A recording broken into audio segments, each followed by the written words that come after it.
Assalamualaikum warahmatullahi wabarakatuh. Selamat pagi anak-anak Ibu kelas 8A. Pagi, Bu. Pagi, Bu. Pagi, Bu. Oke, sebelum kita memulai pelajaran kita hari ini, agar semua yang kita lakukan menjadi nilai ibadah juga bagi kita, maka mari kita memulainya dengan berdoa terlebih dahulu. Ketua kelasnya, ayo nak dipimpin doanya. Sebelum belajar, marilah kita berdoa. Doa dimulai.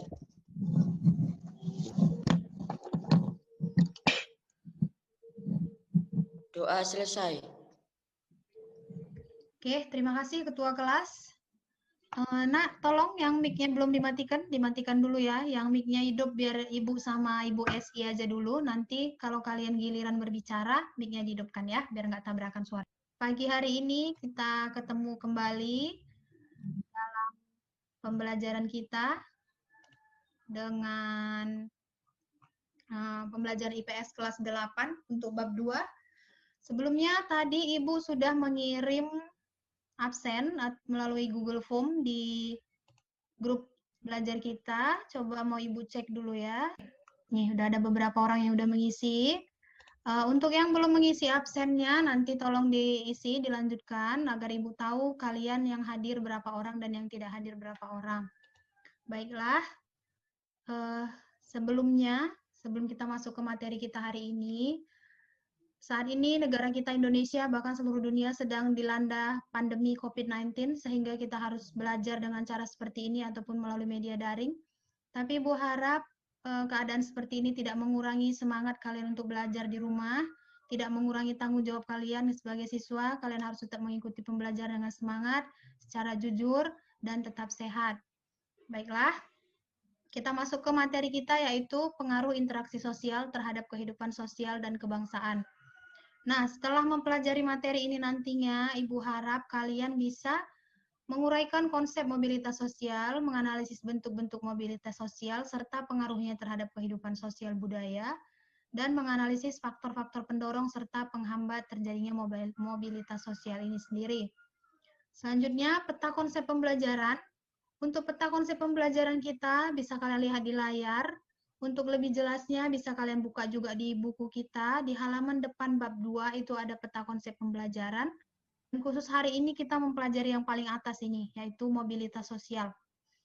Selanjutnya, materi kita hari ini kita fokuskan pada konsep mobilitas, bentuk-bentuk mobilitas, faktor pendorong, serta penghambat mobilitas. Nah, sebelum masuk ke materi, Ibu ada sebuah gambar di sini.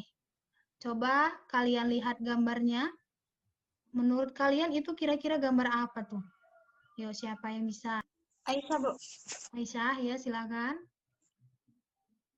Gambar direktur, Bu. Mereka sedang melaksanakan rapat. Ya, oke. Terima kasih Aisyah. Ada lagi yang lain?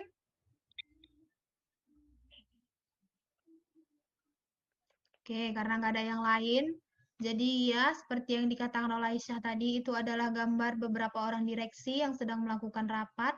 Dalam hal ini Ibu contohkan adalah direksi pemegang saham BRI. Nah, kan kalian bisa melihat tuh, biasanya dalam suatu perusahaan itu kan pasti ada pimpinannya dan ada anggota ataupun staf-staf bawahannya. Menurut kalian, staf-staf bawahan itu bisa nggak nanti suatu hari nanti jadi direktur gitu? Ada yang bisa mengutarakan pendapat? Menurut Pasti, Bu. Octavia, kayaknya Oke, bisa Bu, Octavia. asal dia rajin dalam bekerja. Oke, terima kasih Octavia. Ada lagi? Sekali, Bu. Sepertinya Sally, bisa dalam usaha. Oke, bagus Dia Sally. bisa usaha. Ya, oke. Kenapa Ibu tadi menampilkan gambar ini dan menunjukkan pertanyaan-pertanyaan? Karena gambar ini dan pertanyaan-pertanyaan ini adalah ada kaitannya dengan pembelajaran kita hari ini, yaitu tentang mobilitas sosial ataupun perpindahan. Nah, selanjutnya ada konsep mobilitas sosial. Konsep mobilitas sosial ini sendiri bisa kita sebutkan sebagai suatu gerakan ataupun perubahan perpindahan posisi seseorang atau sekelompok orang pada saat yang berbeda-beda. Nah, di sini juga ada beberapa pendapat ahli, ada 6 orang yang mengungkapkan pendapatnya tentang mobilitas sosial. Untuk pendapat ahli ini sendiri bisa kalian baca, kalian pahami dalam bahan ajar yang Ibu share di grup kita tadi malam. Tentunya udah kalian baca juga kan, karena Ibu percaya kalian pasti anak-anak Ibu yang rajin. Nah, setelah dari konsep ini dan kalian baca juga di buku kalian tadi malam, di bahan ajar yang Ibu bagi dan di buku kalian. Apakah ada yang ingin kalian tanyakan dari konsep mobilitas? Bu, tadi kan Ibu bilang mobilitas itu perubahan posisi atau kedudukan seseorang. Ya. Gitu kan, Bu? Jadi saya ingin bertanya, apakah guru yang menjadi kepala sekolah disebut juga sebagai mobilitas sosial? Oke, terima kasih pertanyaannya Sally. Nah, sebelum Ibu jawab, apakah ada di antara anak-anak Ibu ini yang mau menjawab pertanyaan temannya? Silakan. Dita, Bu. Dita, ya silakan nak. Menurut saya iya, Bu. Karena kan awalnya dia guru. Naik jabatan jadi kepala sekolah. Berarti kan berubah posisinya. Jadi itu mobilitas, Bu. Oke, terima kasih Dita. Nah, mudah-mudahan jawaban Dita bisa juga mewakili jawaban Ibu untuk Sally, bahwasanya dalam hal ini perubahan dari seorang guru menjadi kepala sekolah itu termasuk ke dalam mobilitas. Nanti kita pelajari dalam bentuknya, itu adalah bentuk mobilitas sosial vertikal naik karena dia mengalami perubahan posisi ke atas gitu ya. Oke, kita lanjut sekarang ke materi kita yaitu bentuk-bentuk mobilitas sosial. Bentuk-bentuk mobilitas sosial ini ada mobilitas sosial vertikal dan juga horizontal.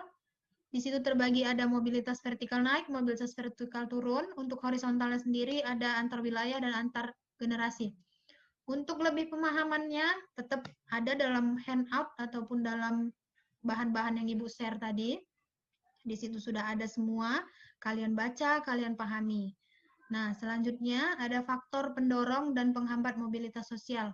Faktor pendorong dan penghambat mobilitas sosial ini dalam proses terjadinya mobilitas itu pasti ada yang namanya faktor pendorong dan juga faktor penghambatnya. Di antaranya seperti yang bisa kalian baca di situ, ada beberapa, dan di bahan ajar kita situ udah Ibu terangkan secara jelas berikut dengan contoh-contohnya. Jadi Ibu yakin kalian bisa membaca di situ dengan secara lebih jelas dan secara lebih terperinci. Berikutnya, kalian sekarang kembali ke grup WA kita.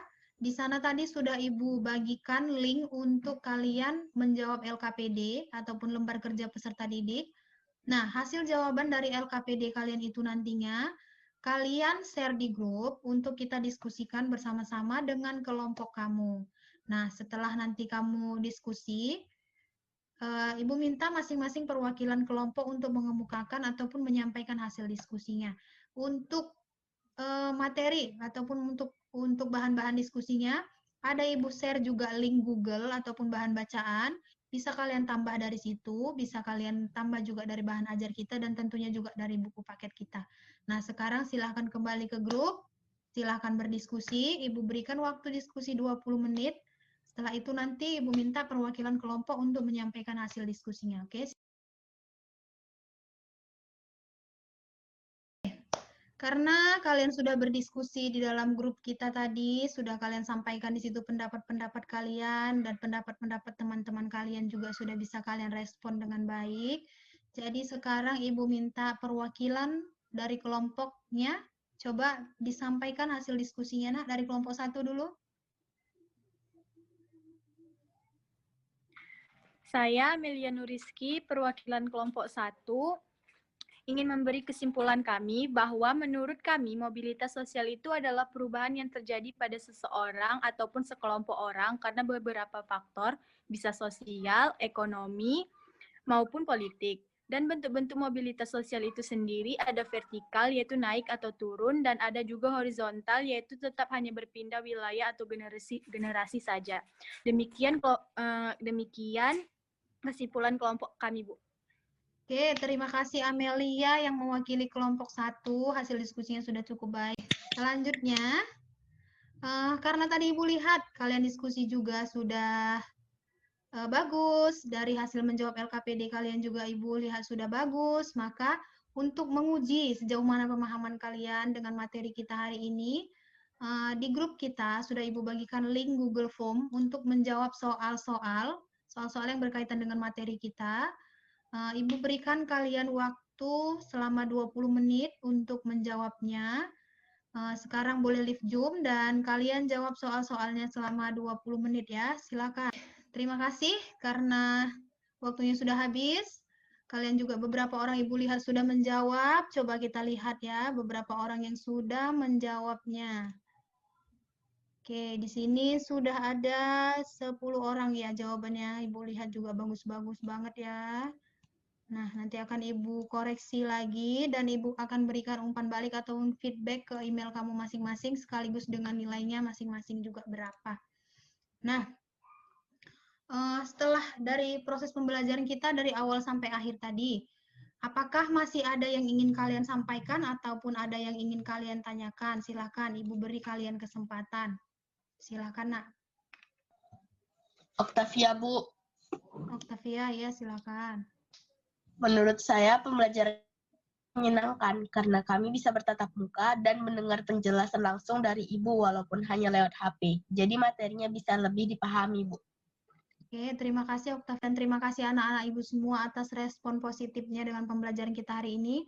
Mudah-mudahan ke depannya kita bisa terus bersama-sama belajar dan sama-sama memanfaatkan teknologi agar pembelajaran kita ke depannya lebih baik. Nah, selanjutnya, untuk tes keterampilan kamu, Ibu beri kamu tugas rumah. Tugas rumahnya adalah membuat sebuah tulisan esai. Tulisan esai atau narasi esai ini udah pernah kalian pelajari dalam materi Bahasa Indonesia kelas 1 dulu. Tapi jika masih ada yang belum paham ataupun ingin ditanyakan, nanti kita bisa berdiskusi melalui WhatsApp grup kita. Ibu beri kalian penyelesaian waktu tugas esai ini 1 minggu, tepatnya adalah sebelum kita masuk ke materi kita berikutnya. Nah, minggu depan kita akan bertemu lagi dengan materi saluran mobilitas sosial. Dan besok sebelum masuk ke materi saluran mobilitas sosial akan Ibu share juga bahan ajar seperti tadi agar kalian bisa belajar di rumah, bisa kalian pahami. Jadi jika ada yang kalian tanyakan bisa langsung kalian tanyakan. Nah, pertemuan kita hari ini Ibu rasa cukup sampai di sini. Lebih dan kurangnya Ibu mohon maaf. Terima kasih untuk partisipasi seluruh anak-anak Ibu kelas 8A. Tetap semangat belajar di rumah, tetap sehat. Dan untuk mengakhirinya, maka ketua kelas diminta untuk memimpin doanya. Untuk mengakhiri pembelajaran kita hari ini, marilah kita bersama doa bersama. Doa dimulai.